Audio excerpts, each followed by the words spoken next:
point of order? Yes, Madam Chair? Mr. Peter, is it Mr. Julian? Yes, it is, Madam Chair. I think we Yes, owe... I recognize your voice so well, Mr. Julian. Well, thank you, Madam Chair. I think we all owe a debt of thanks to the clerks, to the legislative clerks who've been working on getting the amendments, the translators, and I think through you, Madam Chair, our profound thanks for the effectiveness. House of Commons at all levels is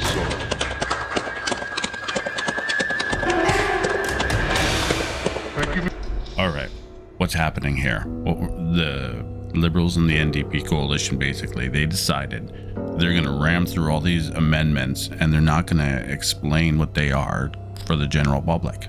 So we don't even know what they're voting on. Just who proposed Order, it. Madam Chair. Check it out. Yes, whomever. This is Miss Goodridge. Yes, Goodridge. Apologies in calling yet another point of order, but I think it goes to the fact that this is like rapid fire.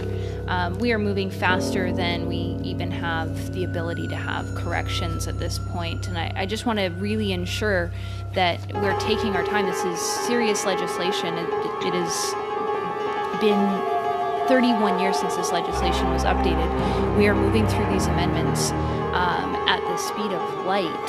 And I think that it is absolutely incumbent upon us that we're doing what we can to ensure that things are accurate. And if we aren't even sure what we're voting on is accurate, this raises some serious questions. So I just want to ensure that we're making sure that everything is done, and I'm a little bit nervous at this point. Thank you, Madam Chair. The minutes of whatever we are doing will be published, so everyone can be clear on what it is we did here. Now, I shall move to... Point of order. Yes. Madam Chair, it's Mr. Perkins again. Who's speaking? Mr. Perkins. Yes, Mr. Perkins. Just for the people who are watching on Parleview, they may not have been watching earlier when the ruling was made by the chair with the advice of the legislative clerk on the reading of the amendments by the mover. So I wonder if you could repeat that ruling for the people who are watching. Thank you. Sorry?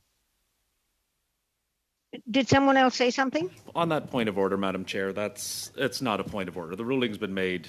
It's there have been a lot of rulings over the last day. We don't need to repeat them all, just because someone may be tuning in at the moment. And that is you, dear Canadian, most likely.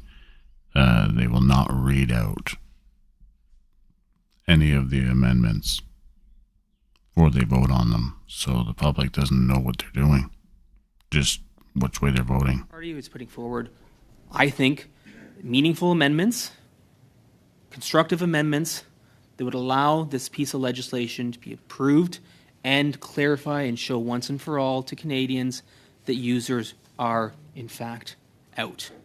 That's what the minister committed to, and that's what this amendment and the next Conservative amendment would achieve 100%.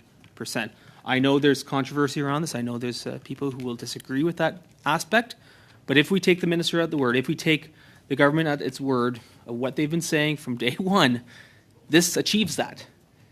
This achieves what we've set out to achieve. And so I don't want to take up too much time other than putting on the record that we will be making more amendments that would protect users, that would protect the content the Canadians post online. It's just unfortunate that in a few minutes we turn to pumpkins and we can no longer debate this piece of legislation.